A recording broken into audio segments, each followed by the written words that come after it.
what's your name and share your story. We'll be waiting for the haters won't. Welcome back, everyone, to For the Haters podcast. Today, we are joined by Brittany, who has lived through 4 life-shattering losses in just 5 years. Her father in 2019, grandmother in 2020, mother in early 2024, and most recently, her husband in September of 2024. Now, a single mother of 2, Brittany is carrying her grief while also trying to guide her children through their own. From being surrounded by family to suddenly feeling alone, this episode dives into the raw, often unseen layers of grief, single motherhood, emotional survival, and the pressure to keep functioning when your world has stopped turning.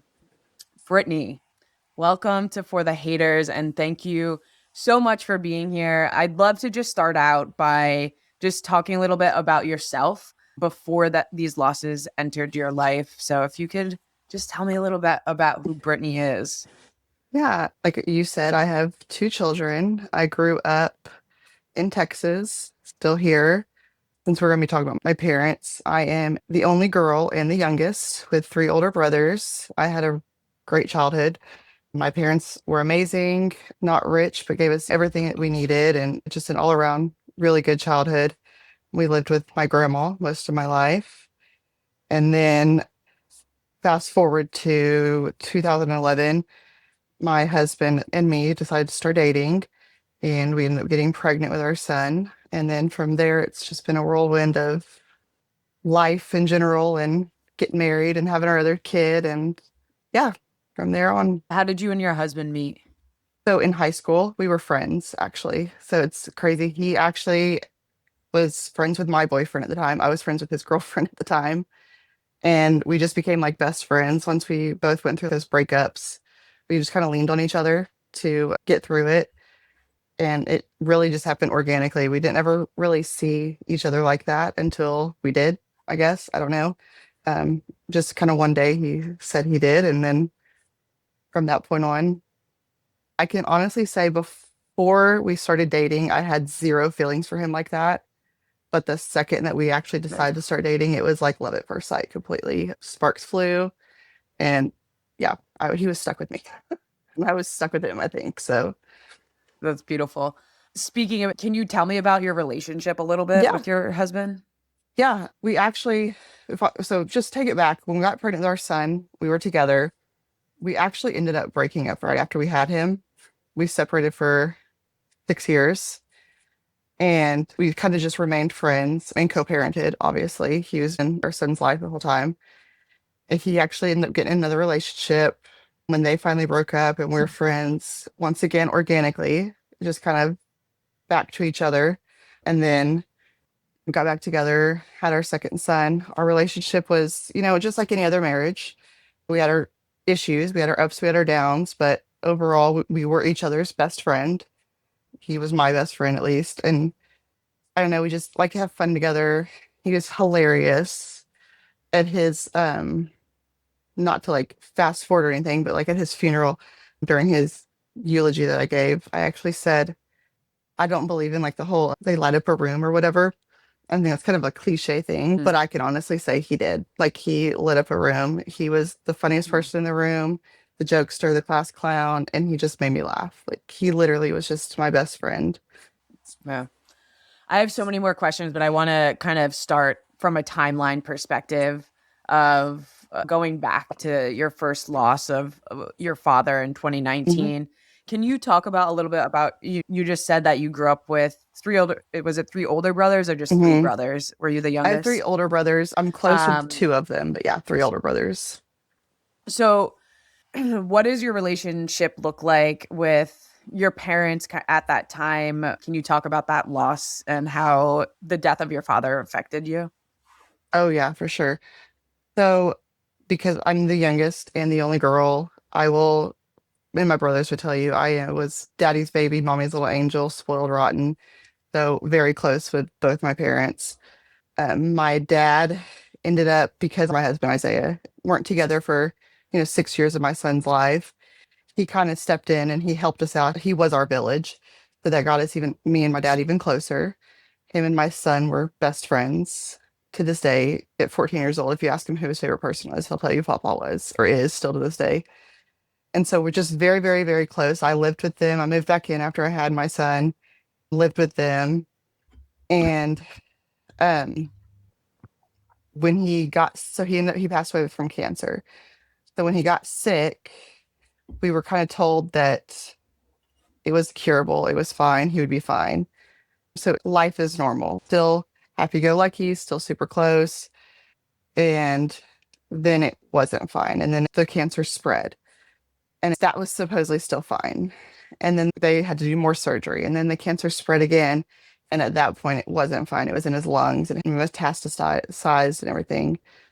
And so I think even still looking back, I've not fully healed from that, which doesn't help now that I've lost so many other people. But looking back, I think I was in denial. You know, it's like, you know, your parents are going to pass away at some point, but like, you don't think about that. And so still to this day, I think I was in denial when he got really, really sick. I remember him calling us to tell us that he was done fighting. He wanted to talk to us. He said he was done fighting. He was tired. He couldn't do it anymore. And I think at that point I was like, okay, yeah, like it's sad, but you'll be fine. Like you're going to be fine. And then we were told he had about 3 months, probably, or up to 3 months, and he lasted 6 days. So it hit even harder because I thought I had more time with him. My son thought he had more time with him. And sorry, I'm trying to like cry because he like literally that one, it hits like really, really hard. I just, the not having the time. At the time, my husband and I were not married. He kind of proposed or brought marriage up when we found out dad was done fighting. We had talked about it. He wanted to propose. He wanted to do a big proposal or whatever. That obviously didn't come in time. So when dad got sick, he knew like I wanted my dad at the wedding. He was like, well, you know, we already planned to get married. Let's do it. Got rings, everything. We were supposed to get married 2 weeks after he told us that he was done fighting because we thought we had the time. He lasted 6 days. So he obviously wasn't there. And like, it sucks because like it hurt really bad because I feel like I got his blessing. But like, so right before he passed away, we went over there and I told him, "Are you excited for the wedding?" And he couldn't really talk, but he just squeezed my hand. And I was like, "Are you excited to like see me walk down the aisle? We're going to get married in our living room, but whatever." And he just squeezed my hand some more. And so I feel like that was his blessing. Like that was his way of saying, like, I don't think I'm going to be there. Like he knew he wasn't going to be there. Yeah. But I don't know. It just very, very hard. Still, like I said, still not fully healed from it. And as much as I'm trying to be as open as possible, but like I know like I will cry because that one hit the heart. Like it was the first one. My mom actually, my whole life, my mom was the one that was not like the most healthy person. My dad was the healthier one. So him going first, it was like, wait, that's not what was supposed to happen. Like he's supposed to still be here, you know? There's so much in what you're saying that obviously that I can relate to. You know, I didn't think I had more time with my dad, but it's, I mean, at any cost, it's still just a lot to kind of navigate those feelings. What was your favorite memory with your dad? So even though I am like the only girl, we bonded over baseball. Like I'm a huge Astros fan. He was too. And so I live in College Station, so the Texas A&M Aggies. So we go to the Aggie games together, just me and him. The Astros games together, just me and him. Like I have all my Astro pictures that he's bought me and like bats and stuff that he's bought me hanging up. And obviously there's plenty other things, but that was just kind of a me and him thing, you know. Everything else, you know, the family was there. But I think it was just kind of cool because I did have older brothers and I'm sure they liked baseball. It's not weird, but like, you know, I'm the only girl, but like that's what That we was your bonded thing. over. I don't And think it's weird at all. yeah. I think that that's a beautiful just thing to have together when you're going throughout your day and you see something that aligned. It gives you a reminder of like those good memories you had. How old was your dad when he passed away? Around. 65? Oh, so you're still really Yes. young. Yeah. Yeah. How do you support your kids and support the people around you while you're trying to grieve in that first loss? Yeah, I in don't the know if first it's one. easy for you to remember, like, kind of Yeah, each because there, I there's separate a them up. lot that happens. Yeah, so we've always been a very close family. Mhm. I do think that him getting sick did bring us closer together. One of his requests was that we have dinner together every week just because he wanted to spend as much time with all of us. And I think that helped all of us in general because even though we were very close, it's brought us even closer. And so we kind of tried to carry that on of like spending time together. My mom was a rock. And now that like I've lost my husband, looking back, I don't know how she did it. Mm. She was there for everybody else. And like I still feel somewhat kind of guilty, that I wasn't like I was there for her, but I don't know how she did it. And she lived alone. It was just them two. So like the support system was huge. Mhm. And that's kind of the thing is every loss, the support system has gotten smaller. Yeah. And so that's what makes each loss even harder. But like my husband was my rock. Yeah. He was there. He obviously picked up the slack with the kids. I have text messages of him just sending me text messages saying how much he loves me and how he's so sorry. And obviously he's there for me. And I think that might have brought us closer also because I needed the help and I needed the support. And it gave him the chance to be there for me more. But yeah, support wise, good. When it comes to the kids, so my youngest was only 18 months. Okay. He didn't really know what was going on. Like I said, the oldest was 6 and they were best friends. That was probably the hardest because he has autism. Mm. He's pretty like high functioning or whatever they call it. If you just met him, you probably wouldn't even realize that it's mainly like school stuff, but it does come out with the whole like black and white type stuff, very straightforward. And there was a time where he actually made the comment of, well, if he died, he could just go be with Pawpaw. And it's Mhm. like, what do you do? Like, what do you say? Yeah. You are right, but you can't do that. You got, we put him in therapy. I don't know that that helped at the time because he was so young and he just didn't really understand. He became really close to like his counselor at school, which really, I think that did help. We read books. And honestly, I think time helped. We spent a lot of time with my mom. I do think that helped also. And as much as like it hurts me to talk about him, I think it helped him talking about him and making him, we kind of made it like a, your brother's not going to remember him. He has pictures with him, but he's not going to remember him. So you have to remind him. And I think that helped also of him like being able to kind of disconnect from like just the death in general, but like telling stories to his brother. And to this day, still to this day, like he'll tell stories and remind him. And well, when I was little, Papa did this with me and that with me. And yeah, he was cool and all this stuff. Do you think that I helps? think honestly, time Do you think that helps would do it. heal? I don't. Me, like this, him telling Yeah. stories or just talking Just about him it. talking about it. Yes, maybe, but I think so. I can see the pain, even though I don't know how much of the pain he feels because he doesn't really say it a lot. Like he'll say he misses him. Hmm. He'll say like he wishes he was here, but he doesn't like express like that pain. Just like with like my husband, I think it actually hurts me because I know what he doesn't have. I had a grandpa. My grandpa did pass away when I was 12, but he was a lot older. And I went through it with him, but we weren't as close as like kind my oldest son and my dad were. So I think just knowing like what he wasn't gonna have and hearing him like tell these stories and knowing like that's kind of where the stories stop. Like Yeah. they stop at 6 years old. That like hurt. To this day, it still hurts. Like with all of them, knowing that he doesn't have those people anymore. So maybe to an extent it helped because like I could see like, how much he loved him and like the love that was there and how much he felt the love. Hmm. But I also think it like kind of hurts a little bit more also of Yeah. maybe like the jealousy deep down that he doesn't have that anymore. Yeah. I mean, totally fair. So this feels so insensitive, kind of going timeline by timeline, just because No, you're fine. everything like happened so quickly, and like that next year you lose then your grandmother. Did you also have a close relationship with her? Yes. So my dad passed away in August of 2019. My grandma passed away January 2020. So the thing with her, we lived with her my whole life. pretty much. Like I think we moved in when I was like 6 or 7 years old. So basically my whole life we lived with her. She babied my brothers. They were her absolute babies. I know she loved me. For some reason, she just was more connected to them. So we were close because we obviously lived together. And I know she loved me, but we weren't quite as close as they were, or we could have been until I got pregnant with my oldest. And I think it's because she has like a special relationship with like the boys in the family. And so when I got pregnant with my oldest son and we found out he was a boy, that brought us together. Like then we became like best friends because now she's got a whole, little baby boy that's I'm giving birth to her baby basically.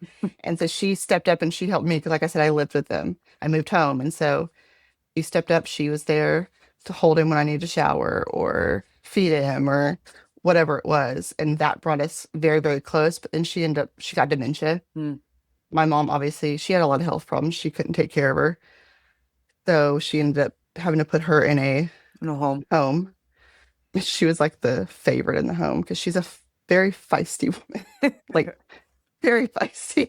And so she was like a fan favorite in the home, which made you feel good, obviously, knowing that she's there and they love her. But I think that because of that, I think I started grieving her a lot earlier because the dementia, she didn't know who we were. She was there a few years before she passed away. She didn't know who we were. She couldn't remember anything. She barely talked by the time she passed. So I think like I just grieved her a lot earlier. So it was hard when she passed, but it wasn't quite as hard. And that kind of makes me feel guilty saying that because like that's my grandma versus my dad. And like obviously my dad passing hit harder.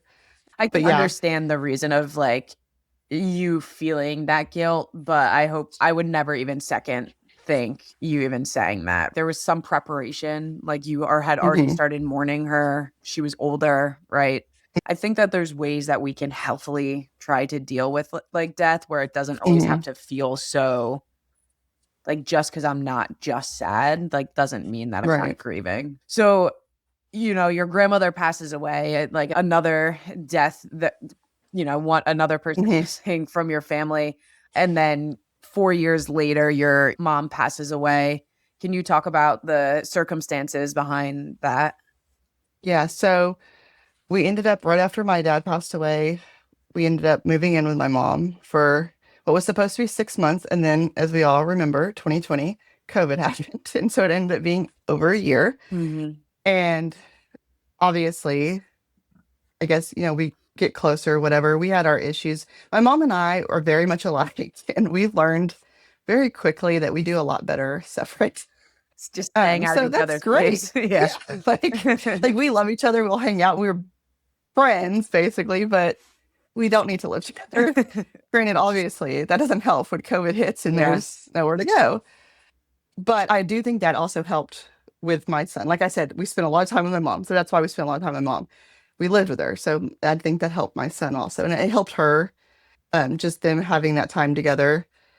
She's always had health problems my entire life. Her heart was very bad. She actually was told she probably shouldn't have me, which, I mean, just to take it a whole nother way, I like to tease my brothers and say we know I'm the favorite because I'm the only one she kept trying to have because she told the doctors, no, I'm going to keep going until I have my girl. So I die in the process. Thankfully, I was the next one and she didn't die in the process. Women can be so stubborn. So anyway, she had heart problems my entire life, congestive heart failure, in and out of the hospital. She was overweight, pretty overweight. Like I said, we thought, not to be morbid, but we thought she would probably go first before dad did. And so when we moved out, she lived by herself. She did pretty good. She actually ended up losing weight, which is great. She didn't really leave the house a whole lot, but I guess her heart just gave out one day. And we got the phone call that she was gone in March of 2024. Like I said, since we thought she would go first, I thought it wouldn't hit quite as hard as it did because I was like, her health is really bad. But it hit really hard knowing like I didn't even know how long ago that was, so 33 years old or 32 years old, feeling like an orphan. And that sounds crazy to say, but it's like I'm 32 years old and I have no parents left. Like what in the world? Something you never expect. It's never, especially Yeah. like growing up the way that you did in such like a close Yeah. knit family at any age, like youthful age. 30 is still youthful. I still feel like Hmm. a child, Yeah. like you're just that you're in a position of a life that you never thought would come. Do you feel like there were parts of your mother's death it was so much harder because you also were still grieving your father? Yes. And so I didn't go to therapy with my dad. I didn't go to therapy after my grandma passed either. My husband brought up that he could tell after my mom passed that I was not doing good at all. And he said, I don't think you healed from your dad. And I think this has just added a whole extra layer on it. Obviously you can't force somebody to get help, but he was taking a toll on like our relationship wasn't like toxic or going like Yeah. that way, but just I was depressed. I just didn't want to do anything. I didn't, just going down that path. I ended up getting on antidepressants. I did tell my doctor, but it wasn't enough. And so I finally just went ahead and made the appointment and found a therapist with her right after her death to try to start healing. Which also, I think that's why I know I didn't heal for sure for my dad, because when things started getting brought up, I'm like, wait, I haven't even gotten through that. Okay, I guess we got to go all the way back. We can't even start healing with her because I haven't even started from 4 or 5 years ago. What's going on? So, yeah, I think it brought up a whole bunch of feelings because I hadn't healed from him. Thankfully, I did get into therapy. I think that did help. Do you think that other people around you, like obviously your brothers are losing the people as well Mhm. in their life? Is there any type of shared grief between you and your siblings? Yes. So, my oldest brother, I think he tries to be the rock because he is the oldest. He's 15 years older than me. Not necessarily a dad, but like a lot older. And so he's always tried to be the rock. And I think we can see that it has affected him. I won't get into his story, but yes, I do think that it has affected him. But like I said earlier, I think it still just brought us even closer because now we're all we have of each other. We don't have a huge family. It's literally my two brothers and me when it comes to like that immediate family. And so it brought us a lot closer. But yes, they went through their own thing. They have their family though. Granted, at the time I still had Isaiah, I saw my husband. So, we kind of grieved in our own way, but we're also very close and like came together to like spend time together and be there for each other. It's a very cliche thing of like you don't know what you have till it's gone or whatever all that saying is where Yeah, wait, we don't want to like miss out on the time together now. absolutely. And then yeah, my other brother, so my dad's cancer, it's apparently runs in the family. And he was adopted at birth, so his biological family actually we his biological brother actually passed away the same cancer. So I think that's a whole nother thing for like the brothers. It's like, the men genetic thing on that side. I don't know exactly. But yes, I think it has affected them a lot. And thankfully they have amazing lives and amazing support systems on their side. So yeah, Yeah. I'm thankful for that for them. But So, what is life like before your husband passes away in September of 2024? What is life surrounding you like right before that happens, leading up to that? And if you're comfortable with it, kind of talking through the events around your husband's Mhm. death? So life is, I mean, kind of like it is, or like it has always been, work, kids. And that's before I get to like how he passed away or everything, that's kind of what makes it even, or adds an extra layer of it is because life, it was just so mundane, just everyday things, work, kids, house, repeat the next day. Things were fine between us. I mean, we're happy. I was in therapy. I think it was really helping. He could tell it was helping. So that strengthened our relationship, knowing, I was finally able to be more like me. Hmm. And yeah, so, just finally felt like we were getting back to a place of no, like their deaths weren't, I wasn't fully healed. I don't even know if I'll ever be fully healed from it, but I felt more like myself. And I felt like our marriage was strong. Our household was strong. Our kids were happy. It kind of started to finally feel again like what you dream of, like the everyday life. Mhm. And when I say mundane, it's not necessarily because it's a bad thing. Like that's No, what you yeah, it want. was just You want like the routine. happy everyday life. Yeah. And so that's how it was. Leading up to his death, he was not sick. He was healthier than I am to this day, or at least that's what we thought. He was happy. He was way less weight than I was, like just a very healthy person, or at least that's what we thought. From the outside looking in, he seemed very healthy. He did have some anxiety and stuff like that, just like life in general, but things were fine. The day he passed away, things were fine. He called me at work, things were good. I got home. And so this is where I say the mundaneness comes in, and it's like both good and bad. Get home, deal with kids, dinner has to be cooked, dishes need to be done. He's doing this, I'm doing that. Don't even stop to like give a hug, give a kiss, nothing. You just go on about life because you don't expect on a random Monday that you're going to lose that person. Like you just don't. And I don't know that anybody ever would, but like you just don't. So he goes and takes his shower. He comes out, he puts our youngest to bed. I go take my shower. He texts me and says, "Do you want to watch a movie?" I said, "Yep, we can watch a movie. I'll be out in a minute." Get out, go sit down, put on Twister because I have been begging him to watch it, the new Twister movie. It's funny because he talked through movies. It's a big pet peeve of mine. Like, just watch the dang movie. Stop talking. I can't answer the questions that you have because I'm watching the same movie you're watching. So like, he's talking. Okay, Isaiah. Yes. Okay. And he starts talking. So it's obviously Twister's about tornadoes. He starts talking about like the eye of the tornado or whatever it's called. And then he just stopped talking. It's dark. He's sitting on one end, I'm sitting on the other, like laying down on the other end, watching the movie. He just stopped talking. And I make fun of that because I said, "It's okay, Isaiah, I'm listening." Like, I think I felt like he thought he could tell I was getting kind of annoyed, like, Yeah. "Stop talking, quiet." I was like, "No, it's okay, Isaiah, I'm listening." He said nothing. I said, "Babe, you can keep going. Like, I'm listening to you. What were you going to say?" And next thing I know, like my coffee table knocks over because he just went like completely stiff and his legs kicked out. And so that's what obviously I was like, "Wait, what's going on?" It's dark. I can't even see. I like rush and turn the lights on and it looks like he's having a seizure. And so I'm like, Isaiah, it looks like he's, trying to talk to me or whatever, but he can't get anything out. Call 911. They told me to check his pulse, obviously. And I couldn't feel one. I can tell you the point that he passed away because I could, when they say you can see like the soul leave their body, like completely, like his whole face just completely blank. Still looked like he was trying to breathe. I guess I found out later that's a normal thing.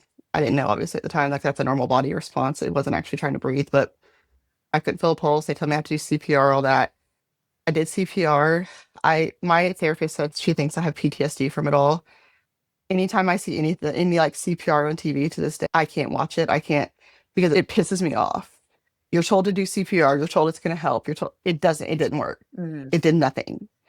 It, as my brother explained, it's kind of to keep you like busy and to try to keep the blood flow. But like, whatever the chance of it working, who knows? It's not probably going to work. I mean, I'm not a doctor. I don't know, but it didn't work. I'm doing CPR. They show up. They put the pads on him, and nothing happens.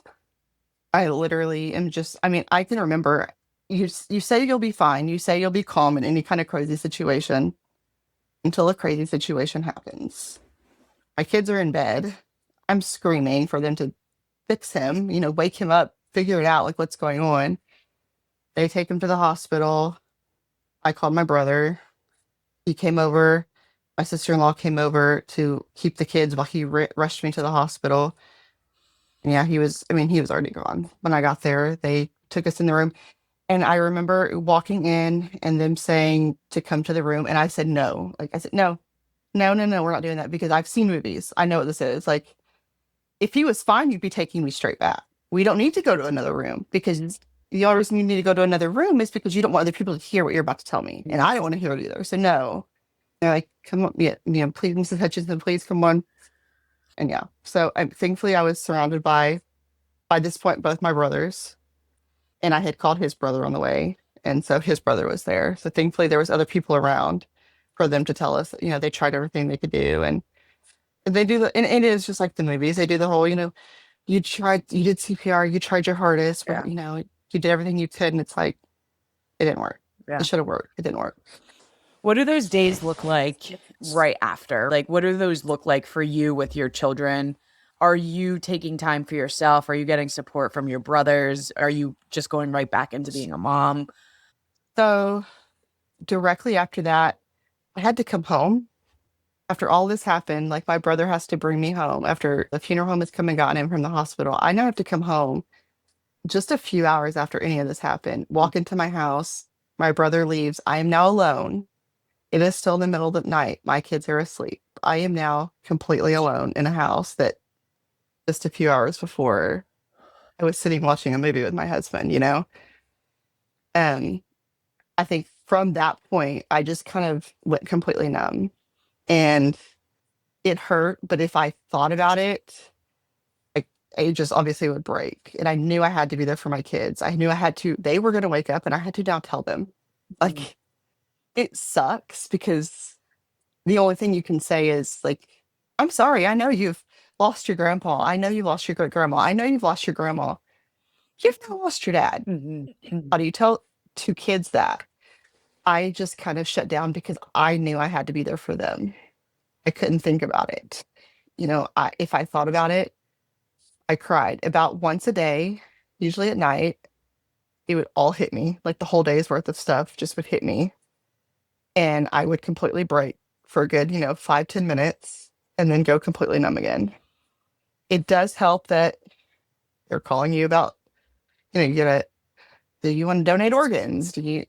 While that sounds horrible and I didn't want to talk to them about it, it does keep you busy, thinking about other things, the autopsy, the funeral home, everything happens so quick. And unfortunately, I know how it all goes. Me and the funeral home know each other pretty well. And so I know how quick all that happens. So that does keep me busy. My brothers were my rock. Like my sister-in-laws, I've been close to them, but we became even closer, like best friends. Yes, I had them, but I've also never been one that can for a lot of help. Like I just kind of expect, like, it's not y'all's problem to deal with. It's my problem to deal with. So while they would check in, I think kind of quickly, not to like fast forward or anything, but like kind of quickly, or what I felt like was kind of quickly, and it's nothing against them or anything.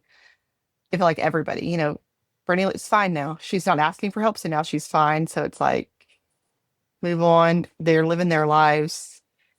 My world's completely stopped. Yeah. Y'all's world is still turning. So yeah. You had brought up your kids having maybe specific moments where you've seen them kind of struggle that have stayed with you. If you don't mind talking about maybe like your kids' grief a little bit and what that has been like for them, and maybe ways that think that have helped them in this grieving process. Yeah. So my oldest, when I first told them, my oldest broke completely. That was obviously when Papa passed away. That was hard. Dad passing away obviously hits harder.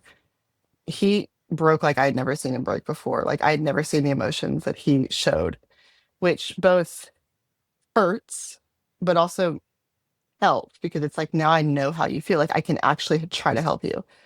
He was already in therapy for other reasons in general, just because of life. So thankfully he was in therapy.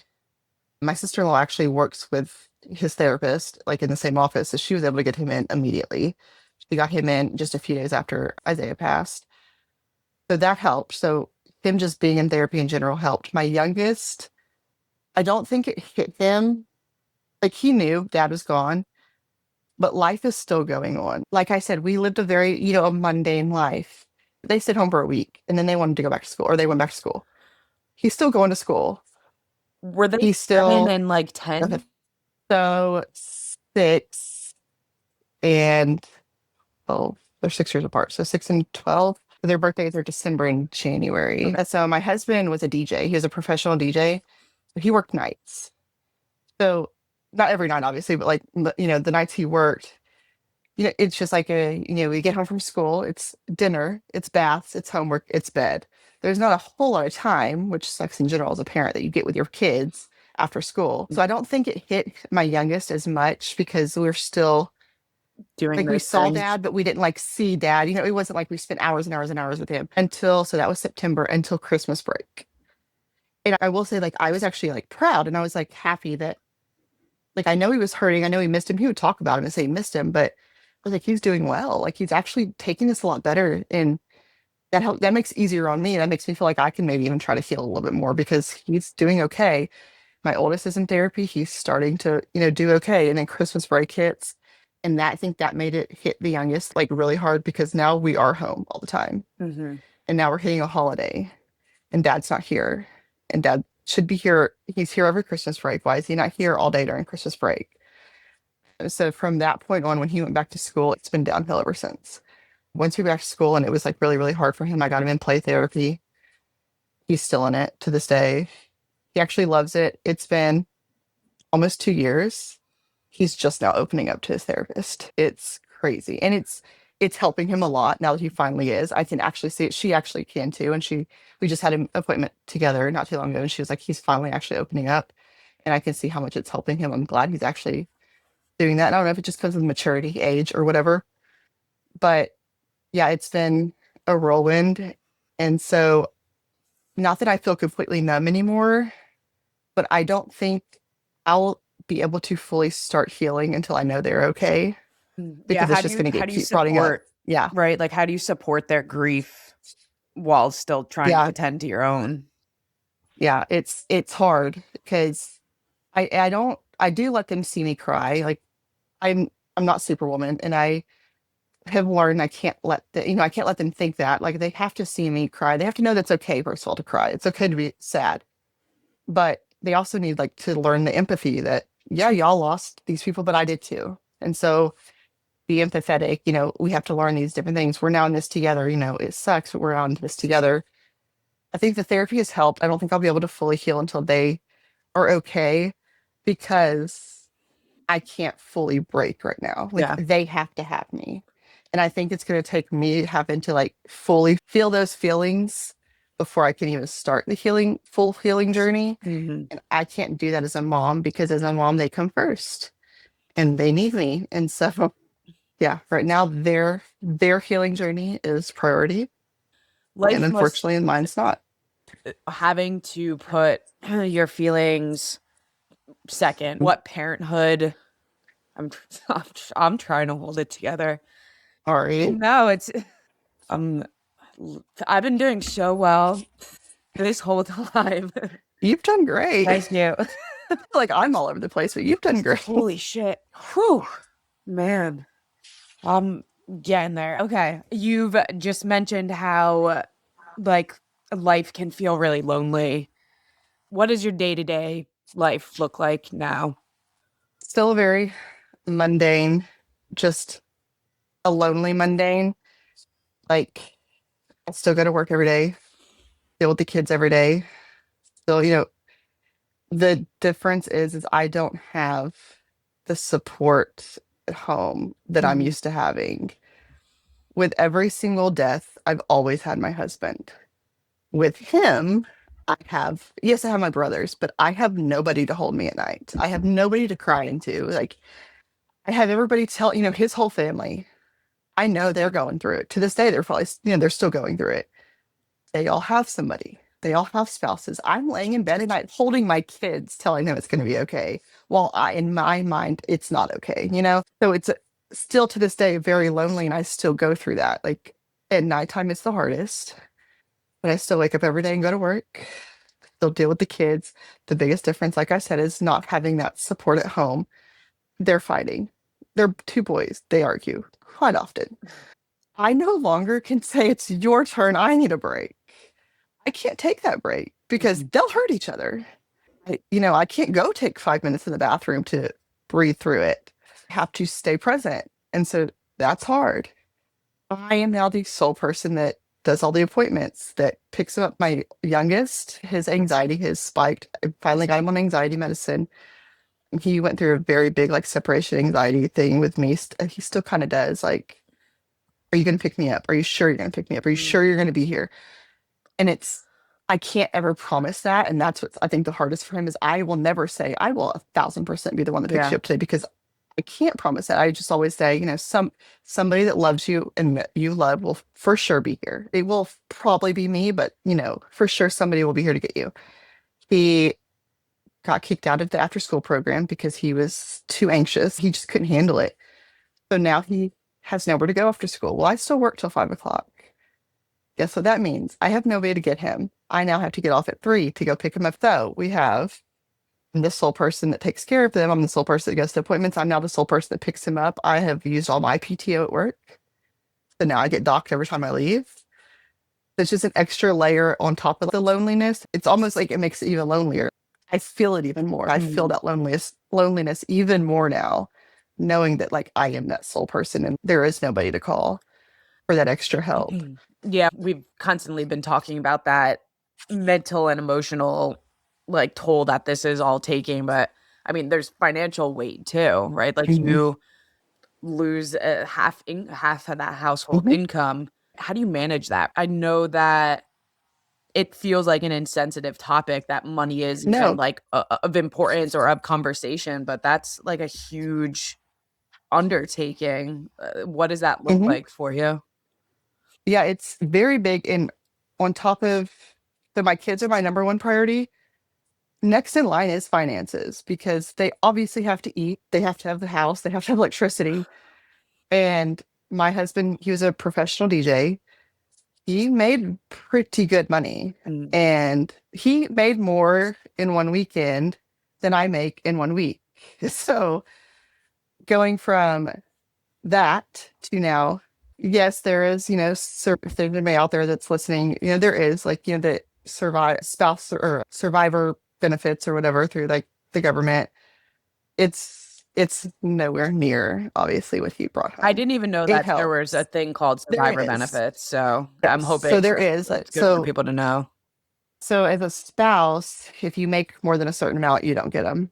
And so I make too much to get them for myself, but my kids do get it. Obviously it comes to me, and so it does help, but it's probably about maybe a little bit more than half of what he made. So it's when you're already like not no, we're not rich. We were never rich, but and we did struggle. So like when you're already somewhat struggling and then you go to like even less money, yeah, it's very difficult. And it is second priority, like I said, because my kids need money to survive. So, like right now, I'm trying to find another job.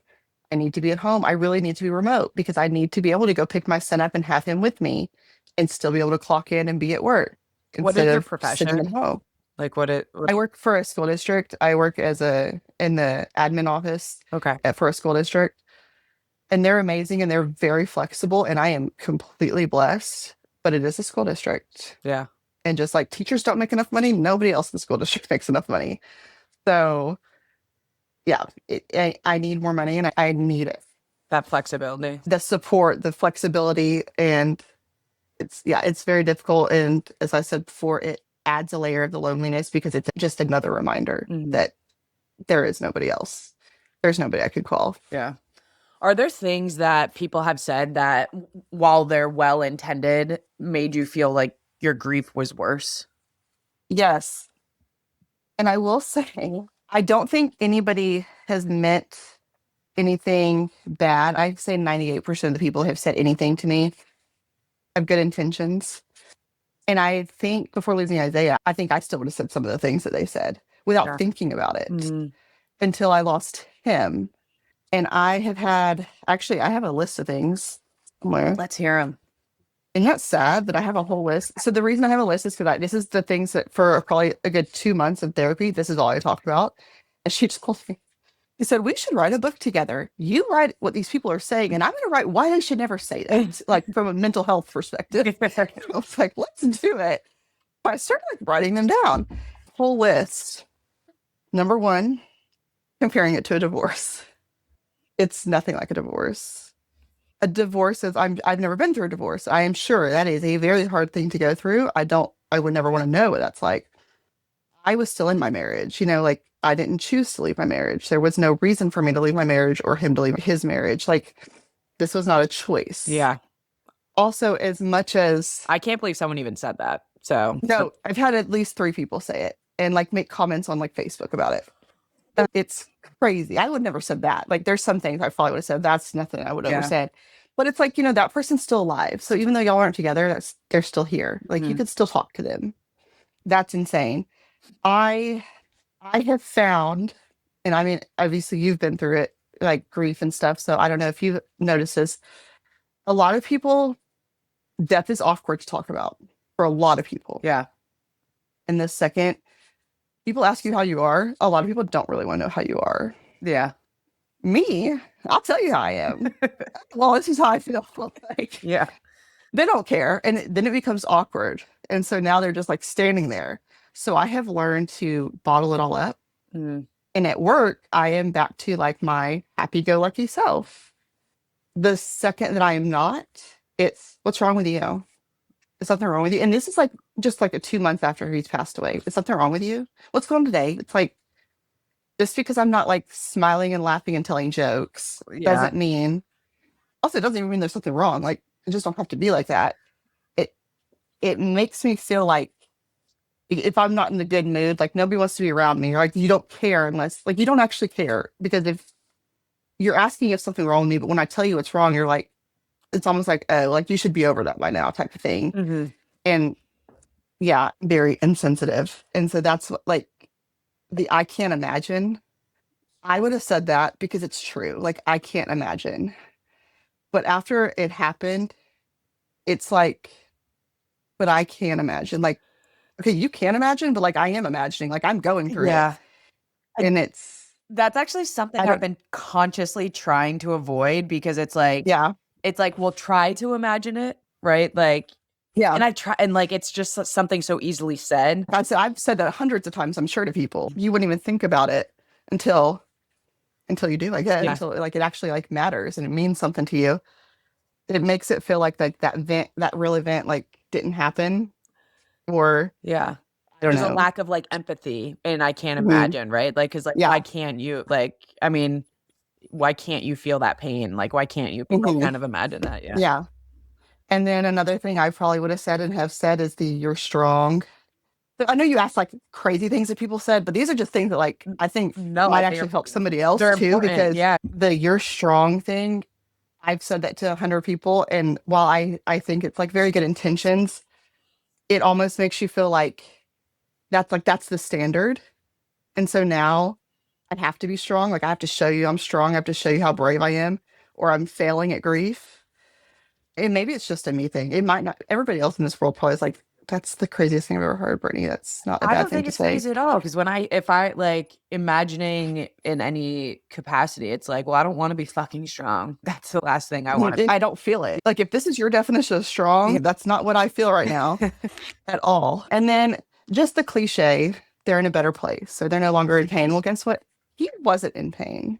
He passed away. Oh, I never even said that. Like I told his whole story of how he died. Never even said that he died like high blood pressure type things, heart issues that we never knew about, but like the high blood pressure issues. But his blood pressure never came back super high. Like that would be concerning for a doctor to say, like, oh, you probably need to watch out for this. So in my mind, he wasn't in pain. He's in a better place. Like, What? that's nice. Yeah. What better place than right now, right here? Yeah. It makes me feel very selfish because I want him here with me. Like, oh, I guess I should be happy he's in a better place. Like, no, you'll find somebody new. Had 2 or 3 people tell me that. Want somebody new. I got married to be with him, not with somebody else. My skin is crawling. It's crazy. Not favorite, very sarcastically, I didn't start this whole thing off with, I have a very dark sense of humor. My favorite, I can end on this one. Right after we had our second son, he ended up getting a vasectomy just because that's what we felt like needed to happen. And then a few years later, we talked about possibly having another child. And I had somebody at work tell me, she asked me, have I ever thought about having a girl?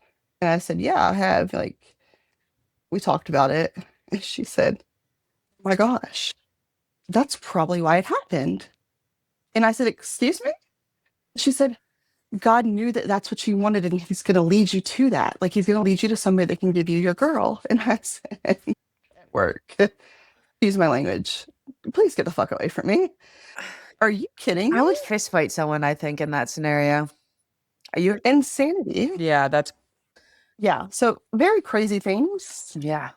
Very crazy things, and other things like, how was your break? I spent it with my family.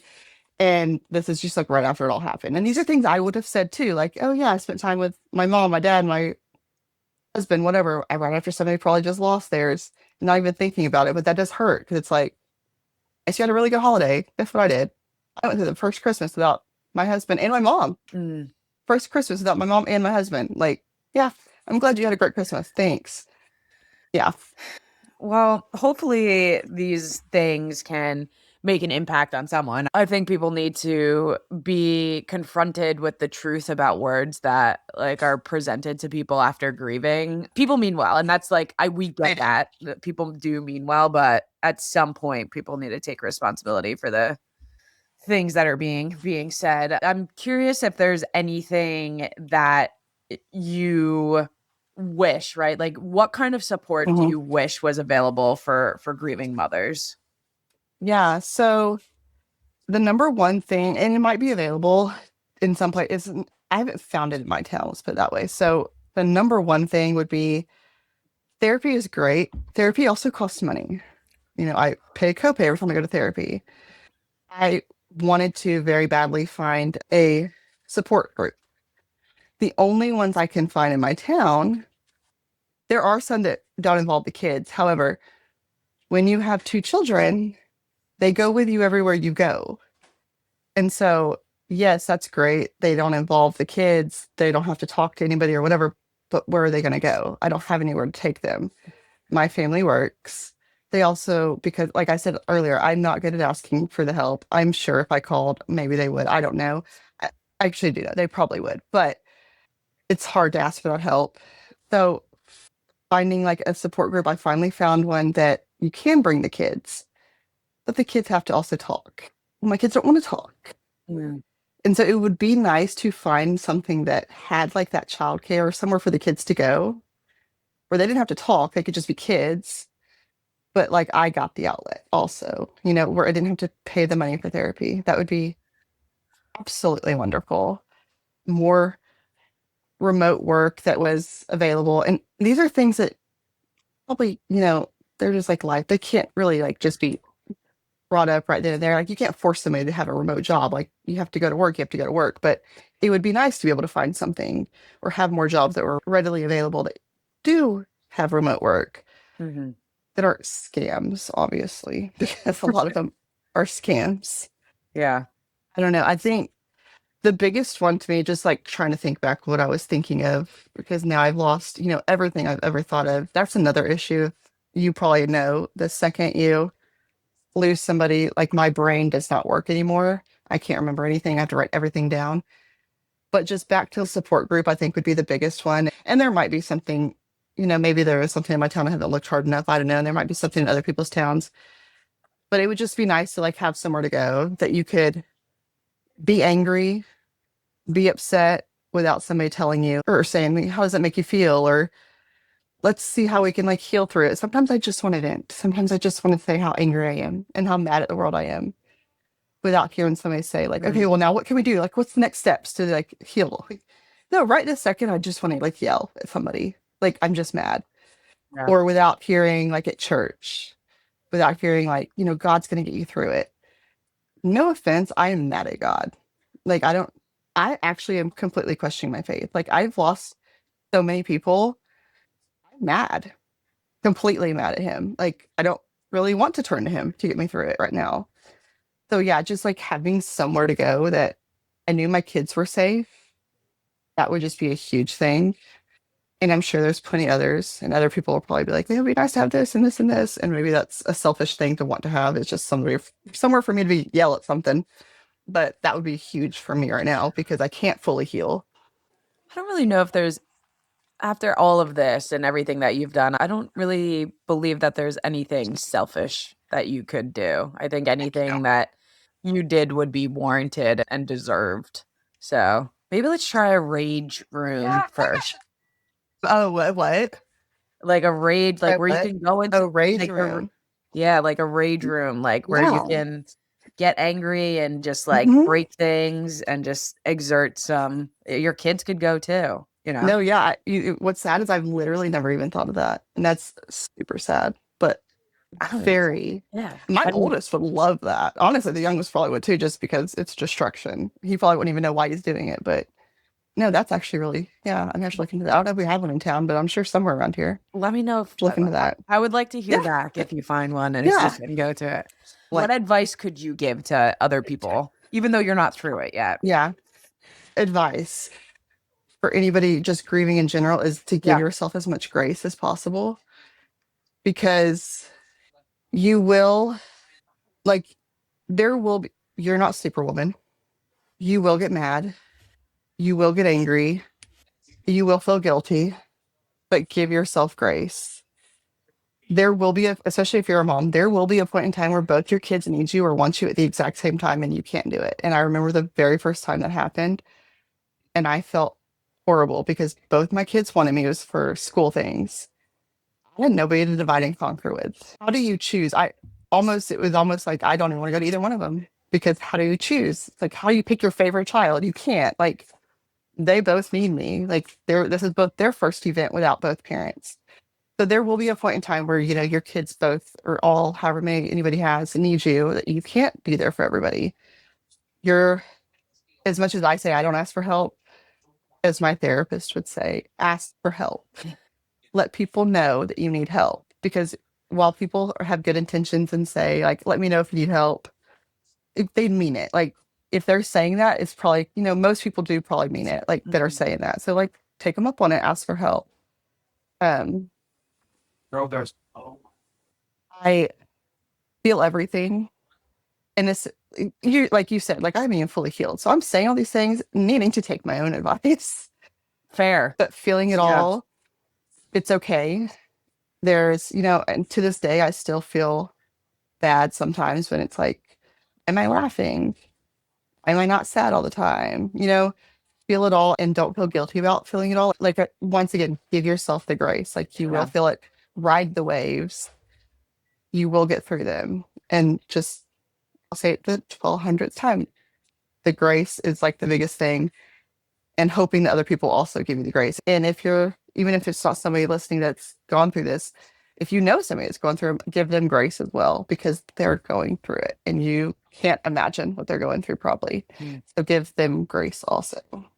My final question to you, even though I have a million others that I'd like to ask, if your kids listen to this one day in the future, what would you hope that they take away from your story?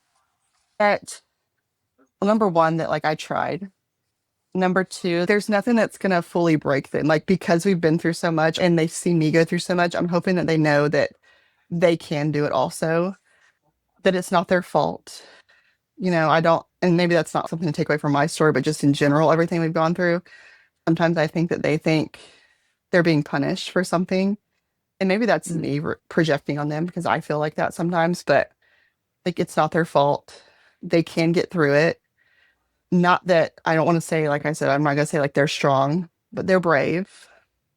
I want them to know that they can be brave. Mom was brave, and that, like, encourages them to be brave. They are very loved.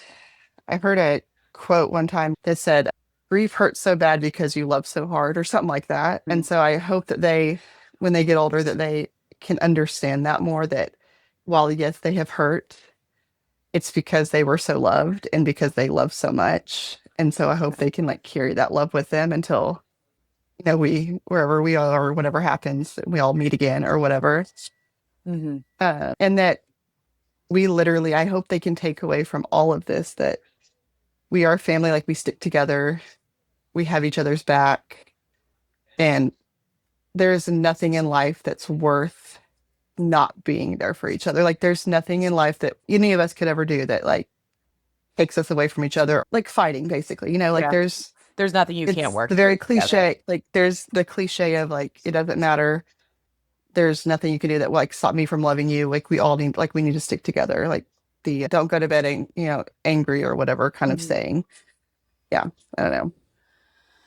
Well, Brittany, your story is a quiet storm, a reminder that grief isn't a single event, but a layered, evolving process from losing four core family members to becoming the emotional anchor for your children. You show us the reality of living with deep loss while still choosing to keep going.